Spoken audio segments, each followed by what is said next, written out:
The fluorescent lights of the county courtroom buzzed faintly as Jamal Carter, dressed in his best shirt and tie, stood nervously before the bench. At 17, he had never been inside a courtroom before. What should have been a routine appearance for a minor traffic citation had already dragged on for an hour. Behind the bench, Judge William Harrington adjusted his glasses, peering down at Jamal with thinly veiled disdain. "So," the judge drawled, tapping a pen against the desk, "you're claiming you're headed to Stanford University on a full scholarship?" The courtroom chuckled softly. Jamal's stomach tightened. "Yes, Your Honor," he said, voice steady. "I received the letter last month," Harrington smirked. "A Stanford scholarship for you? Let's not waste this court's time with fairy tales." The words hung in the air, cutting deeper than the gavel's strike. Jamal's mother, Monica, gripped her seat, fury flashing in her eyes. In that moment, the room wasn't just judging Jamal's mistake, it was mocking his future. Before we jump back in, tell us where you're tuning in from, and if this story touches you, make sure you're subscribed, because tomorrow I've saved something extra special for you. 2 months earlier, the Carter household had erupted in celebration. It was a Tuesday evening, the air heavy with the smell of Monica Carter's chicken stew. Jamal sat at the dining table, nervously turning over an envelope marked with the crimson seal of Stanford University. His little sister Alicia bounced on her toes beside him, chanting, "Open it, open it!" while their father David leaned against the counter, arms crossed with a grin that betrayed his own anticipation. Jamal tore the envelope carefully, his hands trembling. He unfolded the letter and scanned the words once, twice, before his breath caught. "Dear Mr. Carter, we are delighted to offer you admission to Stanford University with a full academic scholarship." The room exploded. Alicia screamed.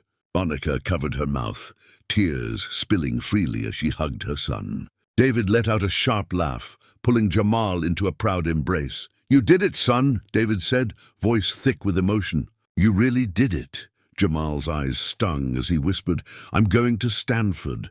For Jamal, the moment felt like a dream realized. He had spent years working toward it. Late nights at the library, weekends spent tutoring younger students to earn extra money, afternoons running laps on the track to clear his mind. He wasn't the loudest kid in class, but his quiet persistence set him apart. His guidance counselor, Mr. Robert Fields, had recognized that persistence early. "You have something rare." "Jamal," Fields had told him one day after school, "not just talent, grit, don't waste it. Apply to the best of the best." At first, Jamal hesitated. Stanford felt impossibly far, reserved for kids with polished resumes and private tutors. But Fields pushed him. Together, they drafted essays, gathered recommendation letters, and mapped out deadlines. Jamal poured his story into those essays, the story of a boy who watched his mother work double shifts at the hospital, who rode in his father's truck on long nights and studied under the dim cab light, who wanted to prove that brilliance wasn't confined to privilege. And now, the letter in his hands proved that Stanford had listened, but not everyone believed in Jamal. At school, whispers circulated when word of his acceptance spread. "Stanford? No way," one classmate scoffed. "Probably some diversity handout," another muttered. Even a teacher trying to mask skepticism asked, "Are you sure it's not one of those scam letters?" Jamal ignored the doubts, but they clung to him like shadows. Only Marcus Lee, his best friend, stood by him without question. "Man, you're the smartest person I know," Marcus said, as they sat on the bleachers after track practice. "If anybody deserves this, it's you. Don't let them get in your head." Jamal smiled faintly. "I just want people to see me for what I've worked for, not what they assume." The scholarship wasn't just about prestige. For the Carters, it was liberation. Monica had always worried about paying for college. Her salary as a nurse kept the family afloat, but there was no way they could cover Stanford's tuition. David's trucking routes paid the bills, but barely. The scholarship meant Jamal could pursue his dreams without dragging his family into debt. It meant Alicia could watch her brother break barriers and know her future could be limitless too. It meant every sacrifice. The late-night shifts, The long absences, the hand-me-downs, had been worth it. Then came the traffic ticket. It was a rainy Friday night when Jamal, driving home from the library, failed to notice a rolling stop at an empty intersection. The patrol car lights flashed behind him. His stomach sank. The officer who pulled him over was curt but not unkind. Jamal received a citation and instructions to appear in court. He stuffed the ticket in his backpack, embarrassed but determined to handle it. "It's just a minor thing," David reassured him later. "You'll pay the fine, maybe do some community service." "Nothing to worry about," Jamal nodded. He wasn't worried about the ticket. He was worried about how people in authority might look at him. He had spent his whole life trying to prove himself, to stand taller than the stereotypes. A courtroom was the last place he wanted to be judged, and so the day arrived. Jamal walked into the courthouse wearing the only suit he owned, borrowed from his father. Monica took the day off from the hospital to sit beside him, her chin raised high. Alicia sat with them too, swinging her feet nervously, while David promised to meet them after his delivery route. The courtroom smelled faintly of paper and polish, the buzz of whispers filling the air. Jamal tried to focus on his breathing. Then the bailiff called his name. He rose, heart pounding, and stepped toward the bench. Judge William Harrington peered down from his elevated seat, his white hair perfectly combed, his robe crisp. His reputation preceded him, stern, old-fashioned, and often dismissive of young defendants. Jamal cleared his throat and answered the judge's initial questions about the ticket. Everything seemed routine, until Harrington's eyes flicked to the line Jamal had written on his intake form under Future Plans. "Stanford University," the judge read aloud, his tone dripping with skepticism. "On scholarship." The room shifted. Heads turned. A ripple of amusement spread. Jamal's palms grew damp. He forced himself to nod. "Yes, Your Honor." Harrington leaned back, smirking. "Well, let's not waste this court's time with fairy tales." The laughter stung. Monica stiffened in her seat. Alicia's eyes brimmed with confusion, and Jamal Carter stood there in the middle of the courtroom, knowing he had worked harder than most to earn that dream, yet once again, someone in power had decided he didn't belong. The courtroom had grown restless, a low murmur rippling across the benches as Judge William Harrington leaned back in his chair, lips curled into a smug half-smile. "Stanford University," he repeated, enunciating each syllable as if savoring the absurdity. "Tell me, Mr. Carter, do you know what the average GPA is for a Stanford admit?" Jamal swallowed. "Yes, Your Honor. It's above a 4.0 with AP credits." "And you expect me to believe you're in that range?" Harrington asked, raising an eyebrow. "I graduated with a 4.2 weighted GPA," Jamal replied, his voice steady despite the tremor building in his chest.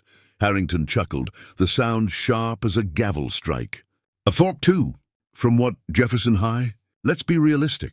A letter like that is probably a scam. These kids fall for all kinds of things online these days."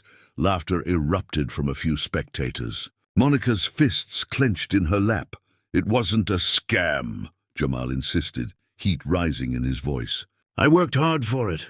I was accepted through their Quest Bridge program." "It's real." The judge waved a dismissive hand. "Quest Bridge? Another fancy word for handouts. Stanford doesn't just hand out full rides to kids from rundown neighborhoods." The sting hit deeper than Jamal had expected. He had spent months pouring his life into those essays, years into his academics, nights into tutoring other students for extra cash. And now all of it was being reduced to a punchline. His mother stood abruptly. "Your Honor!" "Sit down," Harrington snapped, his gavel cracking once against the desk.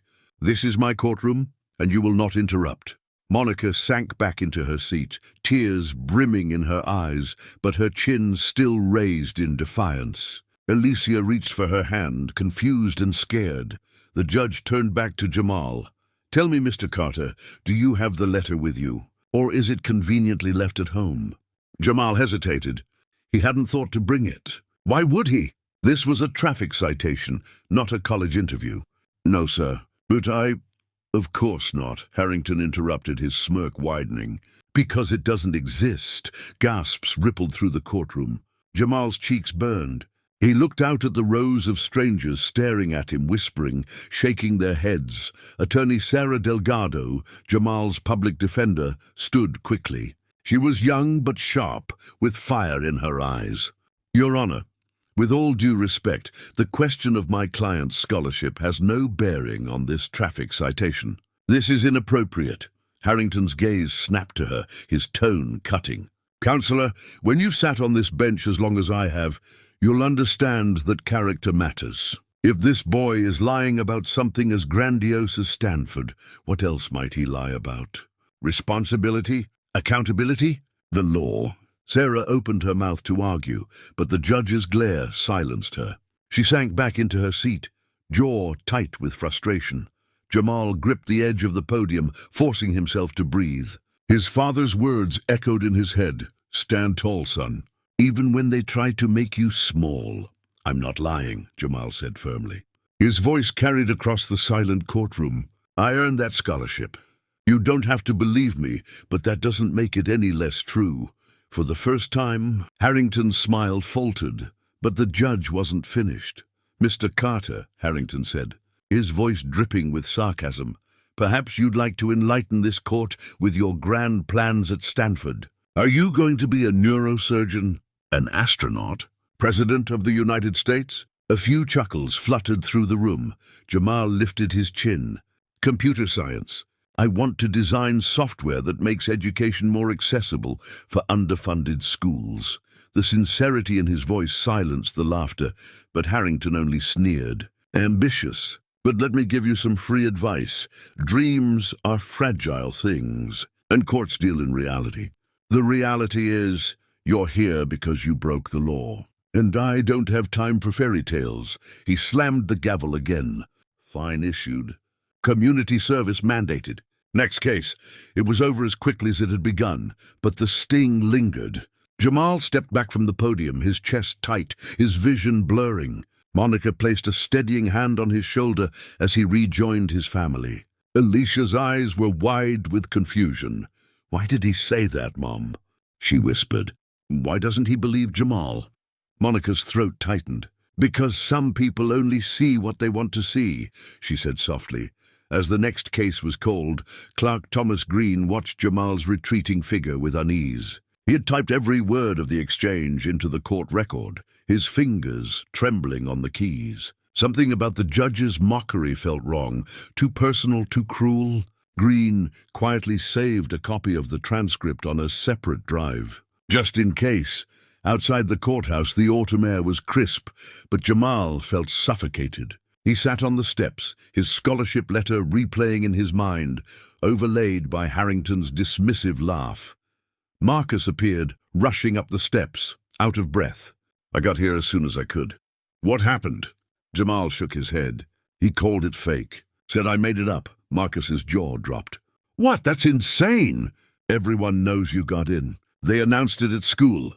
"Doesn't matter," Jamal muttered, staring at the ground. "In there, his word is all that counts. And he made me feel like nothing." Monica knelt beside her son, cupping his face in her hands. "Listen to me," she said fiercely. "You are not nothing. You are everything we've worked for.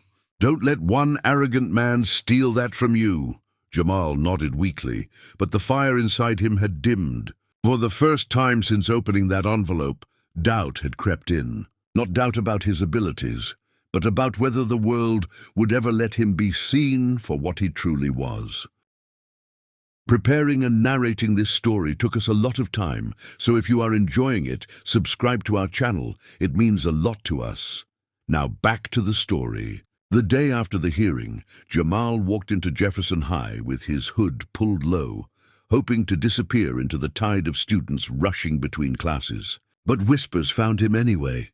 "Yo, I heard the judge clowned him," one student muttered. "Said his scholarship was fake," another snickered. "Guess he made it up for attention." Jamal's shoulders tightened. He didn't look up, didn't answer, just pushed through the crowded hallway until he reached his locker.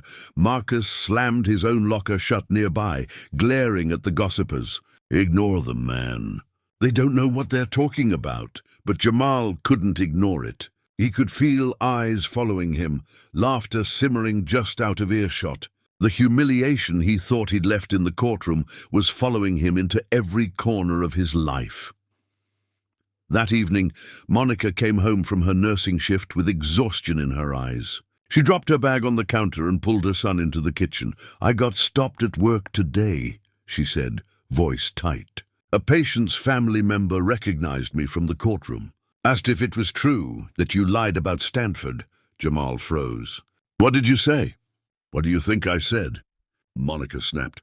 "I told them my son earned every bit of that scholarship. But Jamal, this isn't just talk. It's spreading." As if to prove her point, Alicia wandered into the kitchen holding her phone. "Someone posted a clip," she said nervously. "It's already got thousands of views." Jamal grabbed the phone. His stomach lurched. It was the moment Harrington had leaned back and smirked. "Let's not waste this court's time with fairy tales." The clip cut off there. Captioned, "Local teen claims fake Stanford scholarship in court." The comments scrolled endlessly below. Classic. "Everyone wants to be a genius online. Kid should have just said Harvard while he was at it. Embarrassing. Parents must be ashamed." Jamal's hands trembled. "Who would even post this?" Alicia whispered. "Does it matter?" "Everyone believes it." The next morning, Mr. Robert Fields called Jamal into his office. The guidance counselor's brow was furrowed, his tone grave. "Jamal, I've been fielding calls all morning. Reporters, community members, even Stanford's regional office reached out." Jamal's heart stopped. "Stanford, do they think it's not real?" Fields leaned forward. "I reassured them. I told them I have copies of your acceptance and scholarship documents on file. But the fact that this story is circulating at all, it's damaging." Jamal dropped into the chair, burying his face in his hands. "Why does everyone want me to be a fraud?" Fields spoke gently. "Because people who don't believe in themselves will always find it easier to doubt someone like you. But remember, the truth is still on your side." Meanwhile, Attorney Sarah Delgado was furious. She stormed into her office at the Public Defender's Unit and slapped the transcript down in front of her supervisor. "This is out of line. A judge mocking a minor about his scholarship. On the record? That has nothing to do with the traffic citation." Her supervisor frowned. "Harrington's been on that bench for 30 years. You know how much influence he carries. So what?" Sarah shot back. "If we let this slide, we're telling kids like Jamal that the system isn't just flawed, it's weaponized against them." Her supervisor hesitated. "Careful, Delgado. Challenging Harrington openly could backfire. On you and on your client." But Sarah's jaw tightened. She wasn't going to let this rest. At home, Jamal tried to lose himself in his coding projects, the same ones that had helped him win his scholarship. Lines of code blurred on the screen as tears stung his eyes. He thought about the nights spent tutoring younger students, the weekends he'd skipped outings to work on his applications, the pride in his mother's face when he read that acceptance letter aloud. And now, a single man in a robe had reduced it all to a punchline. Why even bother? Jamal muttered under his breath. Marcus, sprawled on the floor working on homework, looked up sharply. "Don't say that, man. You've worked too hard." "Doesn't matter," Jamal replied bitterly. "In their eyes, I'll always be the kid who doesn't belong." But the story wasn't confined to Jefferson High anymore. Local journalist Karen Mitchell picked it up for the city paper. Her article described the courtroom exchange in detail, painting Jamal as a young man whose academic claims may not hold up under scrutiny. By the next day, the headline spread, "Judge questions teens' Stanford scholarship fake or fact." It wasn't just gossip anymore. It was public record. Monica nearly ripped the paper in half when she saw it. "This is slander," she raged, slamming it onto the kitchen table. "They're dragging my son's name through the mud for clicks." David, home from a week-long trucking route, rubbed his temples. "We'll fight it," he said quietly. "But Jamal, you've got to stay strong. Don't let this define you." Jamal stared at the paper, his throat tight. "But what if it does? What if Stanford sees this and decides I'm too much trouble?" The silence that followed was heavy. For the first time, no one had an answer. At City Hall, whispers spread among officials too. Judge Harrington's allies dismissed the controversy, calling it internet noise. but others murmured that the old man had finally gone too far, and in a quiet corner of the courthouse, Clerk Thomas Green stared at the saved transcript on his drive. He had watched this storm unfold, knowing he held the uncut truth, the words and tone Harrington had used, proof that Jamal had spoken honestly. Green hesitated, torn between loyalty to the system and his conscience. Finally, he copied the file onto a flash drive. "This boy doesn't deserve this," he whispered. For Jamal, the humiliation was no longer a single courtroom moment. It was alive, multiplying, threatening to swallow his achievement whole. And as he lay awake that night, staring at the ceiling, one question pulsed in his mind. How do you prove the truth when the world has already decided to believe a lie? By the end of the week, Jamal felt like the ground beneath him was crumbling. Everywhere he went, the whispers followed. In the hallways at school, students leaned against lockers, smirking as he passed. At basketball practice, teammates avoided eye contact, embarrassed by the rumors. Even teachers looked at him differently, as if silently wondering whether they had been too quick to congratulate him. One afternoon, Jamal ducked into the library to escape the stares. He sank into a corner table, head in his hands. His laptop sat unopened in front of him, the Stanford acceptance letter glowing faintly on the screen. But for the first time since receiving it, the words felt hollow. "We are delighted to offer you admission." What good were those words if no one believed them? That evening at home, Monica tried to cheer him up with his favorite meal, macaroni baked with extra cheese, but Jamal barely touched his plate. "You've got to eat something," she urged. "You can't fight battles on an empty stomach." Jamal pushed the fork aside. "What's the point, Mom?" "It doesn't matter what I do. They've already decided I don't belong." Alicia looked up from across the table, eyes wide. "But you do belong. You worked harder than anyone I know." Jamal shook his head. "Doesn't matter. To them, I'm just a kid who got lucky. Or worse, who lied." Monica's voice broke. Don't you dare say that. Don't you dare let them steal what you've earned." But Jamal couldn't meet her eyes. The shame pressed too heavily against his chest. The next day, Jamal skipped school. He wandered the city streets, hood pulled low, backpack slung over one shoulder. He passed Stanford banners plastered on billboards for a local alumni event, each one a cruel reminder of the dream now slipping from his grasp. He found himself at the community center where he used to tutor younger kids. Inside, a group of middle schoolers sat huddled around computers, working through math problems. One of them, a boy named Darius, spotted him. "Jamal, you coming back to help us? We're stuck on these fractions." Jamal forced a smile. "Not today, Darius. But you're going to Stanford, right?"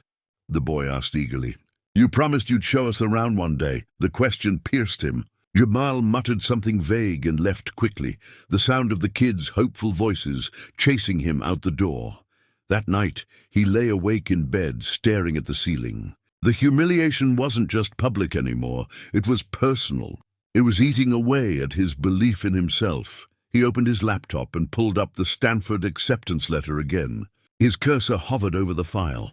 For a wild, painful moment, he considered deleting it. If the letter no longer existed, maybe the whispers would stop. Maybe he could just go back to being another anonymous kid from Jefferson High. Not the boy everyone was waiting to see fall. His finger trembled on the mousepad. Meanwhile, across town, Attorney Sarah Delgado sat at her cluttered desk, reading through Harrington's transcript again. Every word of the judge's mockery burned in her mind. She thought about Jamal's face in court, how he had stood there, shoulders squared, refusing to break even as Harrington tried to dismantle him. She slammed the folder shut. "This isn't justice," she muttered. "This is abuse." Her phone buzzed. It was a message from Clerk Thomas Green. "We need to talk. I have something you should see." Sarah's pulse quickened. Maybe there was still a way to fight this. At school the next morning, Jamal finally dragged himself back to class. He sat through lectures in silence, staring blankly at his notebook. When the final bell rang, he lingered at his locker, shoulders slumped. Marcus approached cautiously. "Hey, you okay?" Jamal laughed bitterly. "Do I look okay?" "You look like you're giving up," Marcus said. "Maybe I am." Marcus shook his head. Nah, that's not you. I've known you since we were kids. You don't quit. Not when your mom worked double shifts for you. Not when you spent weekends tutoring instead of hanging out. Not when you ran laps in the rain because you said you had to prove you belonged. You don't quit. Jamal's throat tightened. He wanted to believe Marcus was right, but doubt gnawed at him. What if all of that doesn't matter? Jamal whispered. What if they'll never see me as enough? Marcus looked him dead in the eye. Then you make them see. You don't shrink because of their ignorance. You shine in spite of it. But Jamal wasn't convinced. That night, he sat alone in the living room, scrolling through the article about himself again. His photo, snapped outside the courthouse, stared back at him, framed by headlines calling his future into question. His chest tightened until he couldn't breathe. He set the phone down, burying his face in his hands. Monica found him there, shoulders shaking silently. She wrapped her arms around him, pulling him close. Baby, she whispered, I know it feels like the world's against you right now. But remember this, storms don't last forever. And when they clear, the strongest trees are the ones that bent but didn't break. Jamal clung to her, the words washing over him. But deep down, he wondered if he had already broken. In that moment, the dream of Stanford felt impossibly far away. The humiliation had spread beyond the courtroom, beyond the whispers at school, beyond the headlines. It had seeped into Jamal's own heart, leaving him on the edge of surrender, and yet fate had other plans. Because while Jamal wrestled with doubt, forces were already moving quietly behind the scenes, setting the stage for a twist that would change everything. The following Monday, Jamal sat in the cafeteria alone, earbuds in, tray untouched. Around him, conversations hummed, punctuated by glances in his direction. He had gotten used to it, the half-whispered doubts, the not-so-subtle laughter, but then the PA system crackled to life. Attention students, congratulations to Jamal Carter, recipient of the Stanford University full scholarship. We are proud to recognize his achievement. Jamal's head snapped up. Gasps spread through the cafeteria.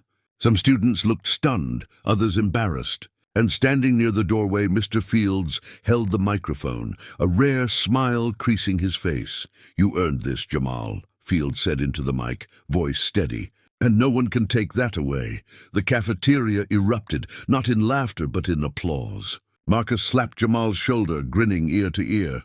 There it is, man. Truth always shines through. Jamal felt heat rise in his chest. For the first time in weeks, it wasn't shame burning there. It was something stronger. That afternoon, Jamal sat across from attorney Sarah Delgado in her office. She slid a flash drive across the desk. This came from a clerk at the courthouse, she explained. It's the full transcript of your hearing, word for word. The judge mocked you, dismissed your mother, and twisted the record. But now we have proof. Jamal stared at the flash drive, hesitant. What can we even do with it? Sarah leaned forward, eyes fierce. File a formal complaint. Expose him. Judges don't get to humiliate kids and walk away. Not if we shine a light on it. Jamal exhaled shakily. The idea terrified him, standing against a judge. But it also ignited something inside. What if it just makes things worse? He asked quietly. Sarah's voice softened. Then at least you'll know you fought back. Silence only protects the powerful. That night, Jamal sat with his family around the kitchen table. The transcript lay between them, printed and highlighted. David frowned as he read. This is worse than I thought. He wasn't just dismissive. He was cruel. Monica's eyes flashed with fire. Then we don't stay quiet. We go public, Alicia piped up, her voice small but determined. If you tell people, maybe they'll believe you instead of him. Jamal looked at his sister, her innocence cutting through his doubt. Maybe that was reason enough. Okay, he said finally. We'll fight. Within days, Sarah helped them draft a formal complaint to the Judicial Review Board. She also connected Jamal with reporter Karen Mitchell, the journalist whose earlier article had fueled the rumors. Karen listened carefully as Jamal recounted everything. The years of work, the scholarship, the courtroom humiliation. You've got courage. Speaking up, she said, scribbling notes. And I'll make sure your voice is heard this time, not just his. The next morning, A new headline appeared online. Teen scholar fights back after judge's mockery. This time, the story included the transcript, quotes from Jamal's family, and confirmation from Stanford's admissions office that Jamal Carter was indeed a full scholarship recipient. The tide began to shift. At school, students who once doubted him now approached with apologies. Teachers congratulated him again, more sincerely this time. The whispers hadn't disappeared, but they had changed. Instead of fake, people were saying resilient, but Jamal knew the fight wasn't over. One evening, he sat in his room coding, the glow of the laptop screen illuminating his focused face. Marcus sprawled on the bed, tossing a basketball in the air. "You know what this is, right?" Marcus said. "It's bigger than you now. You're not just proving yourself. You're proving every kid like us can't be written off." Jamal paused, fingers hovering over the keys. "What if I'm not strong enough?" Marcus smirked. "You don't have to be. You've got us. You've got your family. You've got people backing you now. You're not standing alone anymore." Jamal nodded slowly. For the first time, he believed it. The following week, the family was invited to a community forum. Parents, students, and local leaders gathered to discuss fairness in the justice system. When Jamal stepped up to the microphone, his palms were sweaty, but his voice was clear. "I never asked to be in that courtroom spotlight," he began. "I just wanted to take care of a traffic ticket. But when the judge mocked my scholarship, he wasn't just mocking me. He was mocking every kid who works hard, every family that sacrifices, every dream that comes from a place people don't expect. I earned my place at Stanford, and I'll keep earning it, because no one gets to tell me, or any of us, that we don't belong." The crowd erupted in applause. Monica wiped tears from her cheeks. Marcus hollered from the back, pumping his fist. Jamal stepped down, heart racing, but lighter than he had felt in weeks. That night, after the forum, Jamal returned home to find an email waiting. The subject line made his breath catch. "Office of the President, Stanford University." His hand shook as he clicked it open. "Dear Mr. Carter, we've been made aware of the recent challenges you've faced. Please know that Stanford stands firmly behind you. Your scholarship is secure, and your place here is unquestioned. We are proud to welcome you into the Stanford community." Jamal exhaled, tears blurring his vision.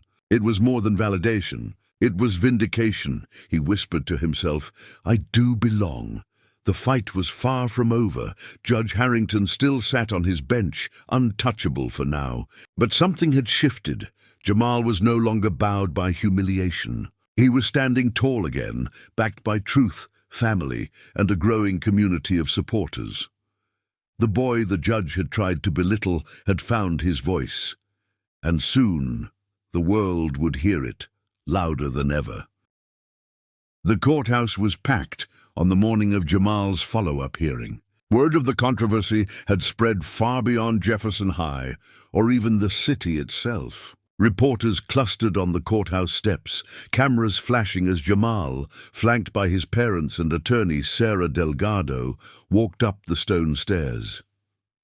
Inside, whispers swirled as people filled the gallery. Some came out of curiosity, others in quiet support. Jamal kept his head high, though his palms sweated against the folder in his hands, the folder that contained his scholarship documents, test scores, and letters of recommendation. Proof of what he had always known to be true. At the bench, Judge Harrington adjusted his robe, lips pressed thin. He had read the complaints filed against him, seen the articles that cast him as a villain. But in his mind, he still held control. "Judges always did. This is a traffic citation," Harrington said briskly as the hearing began. "We will not waste time with theatrics." Sarah rose immediately. "With respect, Your Honor, the theatrics began when you mocked my client's character in open court. That mockery has now escalated into public slander." Harrington's eyes flashed. "Counselor, you're walking a fine line." Jamal sat silently, fists clenched in his lap. The tension was thick enough to choke on. Then the bailiff entered with a note, whispering something into the judge's ear. Harrington frowned, clearly irritated, then looked up. "It seems," he said slowly, "we have a special guest requesting to address this court." The The doors opened. A tall, dignified woman in a navy suit strode down the aisle. Her silver hair gleamed under the fluorescent lights, her presence commanding immediate respect. Gasps rippled through the room. Whispers hissed. "That's her. Is that really—" "It's Dr. Eleanor Watkins, the president of Stanford." Jamal's breath caught. He had seen her name on university letters, watched her speeches online, but never imagined she would stand here in his defense. Harrington's jaw tightened. "Dr. Watkins," he said, forcing politeness into his tone. "This is highly irregular." "Perhaps," Watkins replied smoothly, stepping to the podium. "But so is disparaging a 17-year-old scholar's achievement in your courtroom." A murmur of approval swept the gallery. Harrington banged his gavel. "Order!" Dr. Watkins turned, her gaze sweeping over the room before settling on Jamal. She gave him the faintest nod, then addressed the court. "Let me make this unequivocally clear," she said, her voice resonant and steady. "Jamal Carter is not only admitted to Stanford University, he is one of our most outstanding scholarship recipients this year. His application demonstrated brilliance, resilience, and vision. We are proud to have him join our community." She paused, letting the words sink in. "And when an officer of the court mocks that truth, it is not simply an insult to Jamal. It is an insult to the values of education, perseverance, and justice itself." The gallery erupted. Applause broke out before the bailiff could call for order. Jamal sat frozen, his heart pounding, eyes stinging with tears. For weeks he had carried the weight of doubt. And now, in front of the very man who had tried to strip him of dignity, the highest voice at Stanford had spoken his truth. Judge Harrington slammed his gavel again. "This court will not be turned into a press conference." Dr. Watkins did not flinch. "Nor should it be turned into a stage for humiliation," she countered. "Young people should not leave your courtroom doubting their worth because of careless words spoken from the bench." The silence that followed was deafening. Harrington's face reddened, his composure cracking. Sarah seized the moment. Rising to her feet, she held up the transcript from Clark Green. "Your Honor, we move to strike your earlier comments from the record and file a formal request for judicial review. We now have independent confirmation from Stanford University itself. Any further denial would be a willful distortion of fact." Harrington glared at her, then at Jamal, then at Dr. Watkins. For the first time in his long career, he felt the ground shift beneath him. His authority, once absolute, was now being challenged by forces far greater than himself. "Fine," he muttered at last, slamming the gavel one final time. "The record will reflect that Mr. Carter is, in fact, a scholarship recipient." The words dripped with bitterness, but they were entered nonetheless. Outside the courthouse, cameras swarmed. Reporters shouted questions, microphones thrust forward. Jamal shielded his eyes against the flashes. Dr. Watkins placed a hand gently on his shoulder. "You don't have to say much," she advised. "Just speak your truth." Jamal stepped forward, voice shaking at first but gaining strength. "For weeks people said my scholarship was fake, that I didn't belong. But today the truth spoke louder. I'm not here because of luck or handouts. I'm here because of hard work, family, and faith. And no judge, no rumor, no lie can take that away." The crowd erupted with cheers. Back inside his chambers, Harrington seethed. For decades, his word had been final, unchallenged. Now a teenager had become the face of a movement against him, with Stanford's president herself delivering the blow. His gavel had once silenced rooms. Today, it had been drowned out. That night, Jamal sat at the kitchen table with his family, the events of the day still sinking in. "Did that really happen?" Alicia asked wide-eyed. "Did the president of Stanford really come to court for you?" Jamal smiled faintly. "Yes, she did." David clapped a hand on his son's back, pride radiating in his eyes. "That's because you're worth standing up for." Monica kissed Jamal's forehead, tears slipping down her cheeks. "And don't you ever forget it." Jamal leaned back, exhaling deeply. For the first time since the humiliation began, the weight lifted from his chest. The judge who mocked him had been silenced, and the boy who once doubted himself had found undeniable proof that he belonged.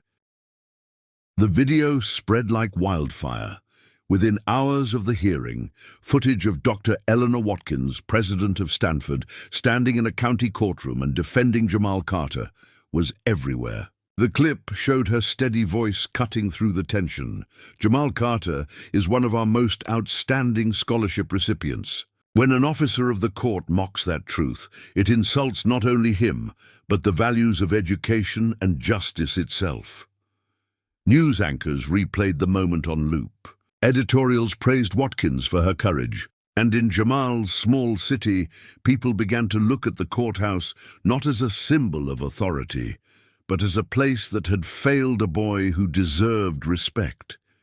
At Jefferson High, the whispers were gone. Instead, Jamal walked through the hallways to applause. Students clapped as he passed, some patting his shoulder, others calling out encouragement. "Yo, Stanford!" One kid shouted, "Proud of you, Jamal." Another added. Teachers stopped him in the halls to congratulate him again, their earlier skepticism replaced with admiration. Even Principal Harris called him into her office, handing him a framed certificate. "You've brought honor to this school, Jamal," she said, smiling warmly. "And more importantly, you've reminded all of us what resilience looks like." Jamal accepted the certificate quietly, still adjusting to the sudden shift. Just weeks earlier, these same halls had felt suffocating. Now they felt lighter, filled with hope. But the story wasn't just about him anymore. Across the state, other students began sharing their own experiences of being doubted or dismissed. A young girl posted about how her science fair project had been called too advanced for her to have done alone. A high school athlete described how recruiters assumed his grades must be poor because of his sport. And one letter, sent directly to Jamal's house, struck him deeply. "Dear Jamal, I'm a senior at Eastview High. When I told people I got into MIT, they laughed. Said kids like me don't go there. I almost believed them. Then I saw you stand tall in court. Now I know I'm not alone. Thank you." Jamal folded the letter carefully and placed it in a shoebox under his bed. It wasn't just his fight anymore. It was theirs too. Meanwhile, pressure mounted on Judge Harrington. Editorial boards called for his resignation. Community leaders demanded accountability. The State Judicial Review Board announced a formal investigation into his conduct, citing both Jamal's case and other complaints that had quietly accumulated over the years. Attorney Sarah Delgado stood outside the courthouse one morning. Speaking to reporters, "This is bigger than Jamal," she said firmly. "This is about every young person who has ever been told by someone in power that they don't belong." Judge Harrington's words reflected a mindset that has no place in our justice system. We must hold him accountable. Inside his chambers, Harrington fumed. For decades, he had ruled unchallenged. Now his name was synonymous with arrogance and discrimination. Jamal, meanwhile, tried to adjust to the whirlwind. One evening, he sat on the porch with Marcus, watching the sun dip behind the houses. "Feels weird," Jamal admitted. "A month ago, I was just trying to pay a traffic ticket. Now people are calling me a symbol," Marcus grinned. "Because you are, man. You stood up when a lot of people would have just taken it. And then, boom, the president of Stanford walks into your courtroom. You couldn't make this stuff up?" Jamal chuckled softly, shaking his head. "I didn't ask for any of this." "Maybe not," Marcus said, growing serious. "But maybe this is exactly what was supposed to happen. You showed everyone that people like us deserve seats at the table. No, deserve to build our own tables." The words settled into Jamal's heart. For the first time, he began to see his story not as a burden, but as a torch. Soon, invitations poured in. Jamal was asked to speak at community forums, youth summits, even a local news panel. At first, he hesitated. His voice still trembled when he stood before a crowd, but each time, he grew stronger. At one event, a mother stood up, holding her young son's hand. "Thank you," she told Jamal, tears in her eyes. "My boy has big dreams, but people doubt him every day. You've given him hope." Jamal glanced down at the boy, who looked back at him with wide, determined eyes. In that moment, Jamal realized this was no longer just about clearing his own name. It was about making space for others. Dr. Watkins, too, continued her support. She invited Jamal to visit Stanford ahead of orientation. arranging for him to meet professors, tour labs, and connect with other scholarship recipients. When Jamal stood beneath the red-tiled arches of the campus, sunlight filtering through the palm trees, his chest swelled with pride. He belonged here, not because someone else said so, but because he had earned it. "Do you see it now?" Dr. Watkins asked as they walked the quad. Jamal nodded, emotion tightening his throat. "Yeah, I do." "Good," she said. "Because this is just the beginning." Back home, Monica watched her son with renewed pride. She saw the way Alicia followed him around, scribbling in her own notebooks, dreaming of her future. She saw the way David bragged about him at the truck stop, shoulders squared with pride. The humiliation of that courtroom moment had once threatened to break them. Now it was fueling a movement. Jamal Carter, once mocked as a fraud, had become a symbol of truth. And Judge Harrington, once untouchable, was discovering that arrogance leaves cracks even in the tallest pillars of power. The review board hearing was held in the state capitol, a solemn chamber filled with rows of oak benches and the hum of quiet anticipation. Cameras lined the back wall, reporters whispering notes into recorders. At the front, 5 panelists sat behind a long desk, folders stacked neatly before them. And at the center of attention, flanked by his attorney, was Judge William Harrington. His once confident posture had wilted, his jowls sagging beneath the weight of weeks of scandal. In the second row, Jamal sat with his family. Monica held his hand tightly, her eyes locked on the panel. David sat on Jamal's other side, jaw clenched. Alicia leaned forward in her seat, wide-eyed, as if watching history unfold. The chairwoman of the panel adjusted her glasses. "Judge Harrington," she began, "we are here to review allegations of misconduct, specifically regarding your treatment of a minor, Mr. Jamal Carter, during a routine hearing. We will also consider testimony related to a broader pattern of inappropriate comments made from the bench." A murmur swept through the room. Attorney Sarah Delgado rose from her seat. Moving confidently to the podium, she clicked a remote and a transcript appeared on the screen behind her. On March 14th, during what should have been a simple traffic citation, Judge Harrington used his position not to adjudicate fairly, but to belittle my client, Sarah said, voice ringing clear. He mocked a scholarship Mr. Carter had rightfully earned, dismissing it as fairy tales. These words were not only inappropriate, they carried devastating consequences. She gestured toward Jamal, who stood slowly, his palms damp. Taking a steadying breath, he stepped forward. "My name is Jamal Carter," he began. His voice trembled at first, but then grew stronger. "I worked for years to earn my place at Stanford. When Judge Harrington told me I didn't belong, it wasn't just his words. It was the weight of every voice that ever doubted me. For weeks, I felt like I had to prove I wasn't a liar." He paused, scanning the room. "But the truth is, I never lied. The letter, the scholarship, they were real. What wasn't real was the way he tried to make me feel small." The gallery erupted in murmurs of support. Jamal stepped back, heart pounding but proud. Then came the bombshell. Clerk Thomas Green took the stand. His voice shook as he explained why he had leaked the transcript. "I'd seen too much, for too long," he confessed. Judge Harrington had a pattern, mocking defendants, dismissing claims, using his gavel as a weapon instead of a tool of justice. Jamal's case was the breaking point. "I couldn't stay silent anymore." Gasps rippled through the audience. The panel scribbled notes furiously, exchanging glances. Harrington shifted uncomfortably, his face pale.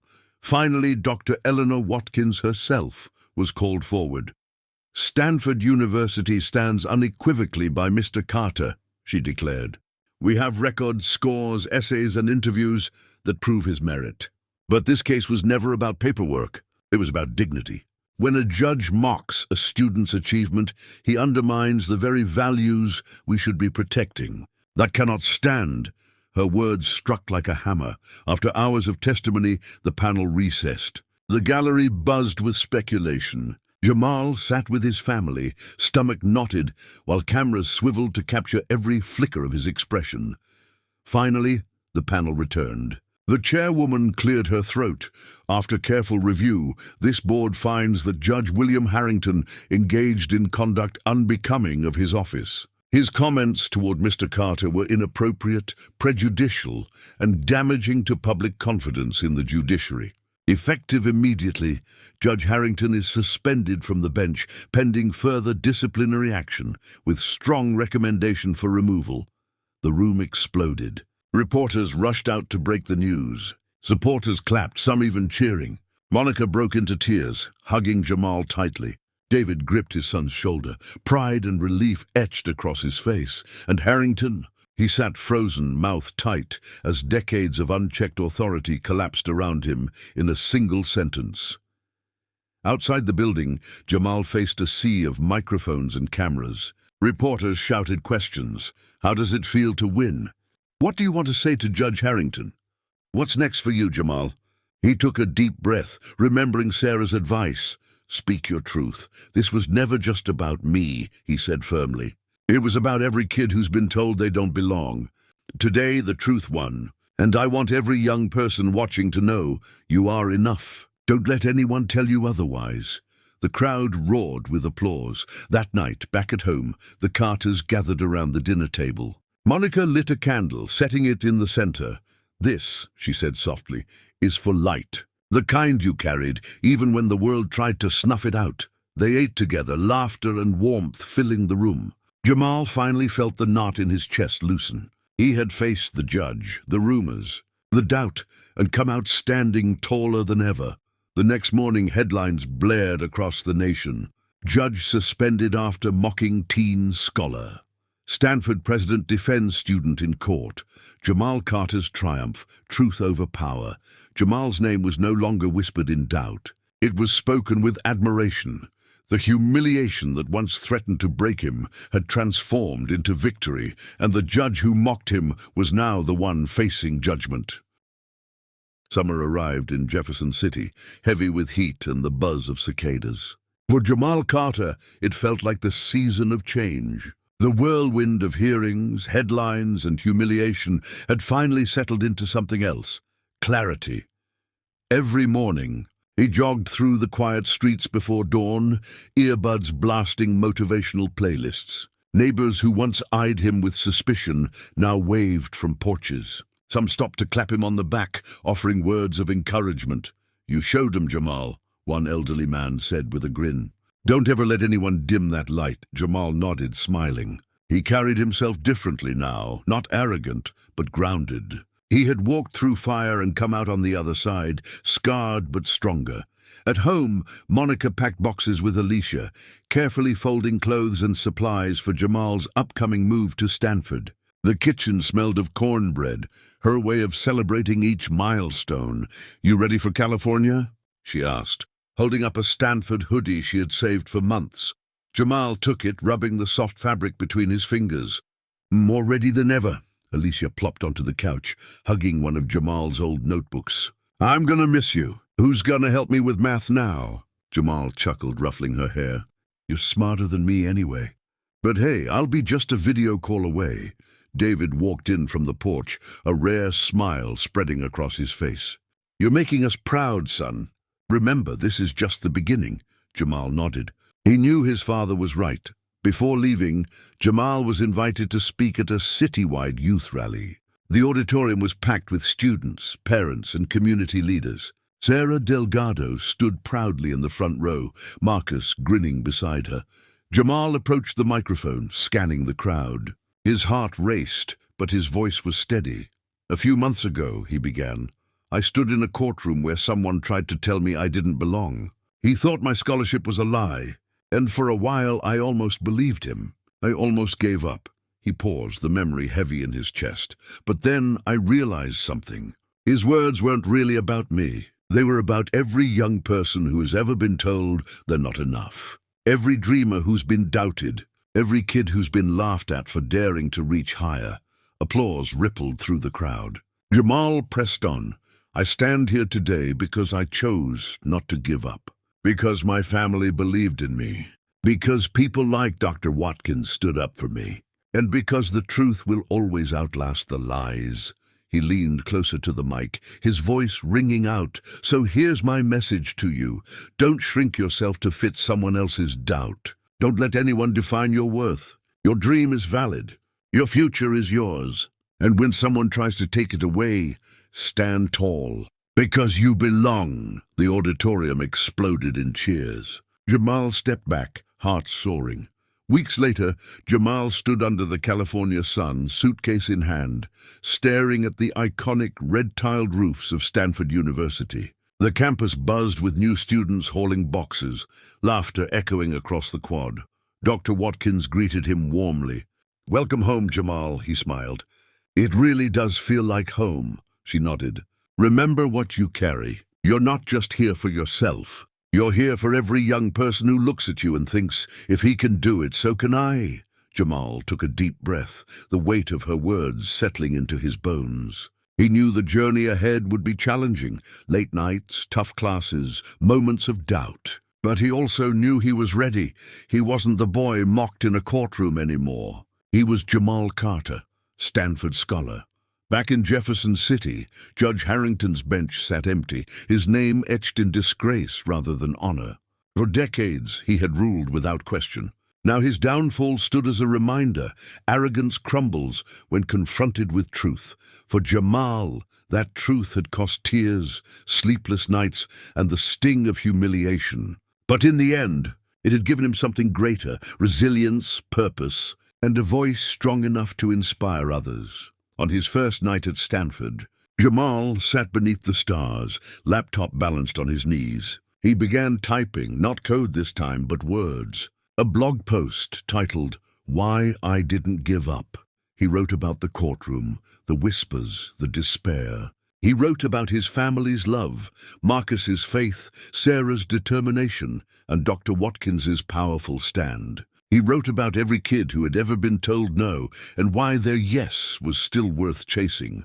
By the time he hit publish, tears blurred his vision. But they weren't tears of shame anymore. They were tears of pride. Months later, that blog post would circle the globe. It would be quoted at conferences, shared in classrooms, read by students facing their own battles with doubt. And Jamal Carter, once mocked as a fraud, would become something far greater than a scholarship recipient. He would become a beacon. The moral was clear. Dreams are fragile only if you let others define them. Truth, even when mocked, will outlast lies, and those who dare to stand, even when their knees shake, can light the way for countless others. As Jamal lay in his dorm that night, the sounds of campus life drifting through the window, he whispered a promise to himself. "I will never let anyone tell me I don't belong again." And with that, he closed his eyes, ready for the future he had fought so hard to claim. Up next, you've got two more standout stories right on your screen. If this one hit the mark, you won't want to pass these up. Just click and check them out. And don't forget to subscribe and turn on the notification bell so you don't miss any upload from us.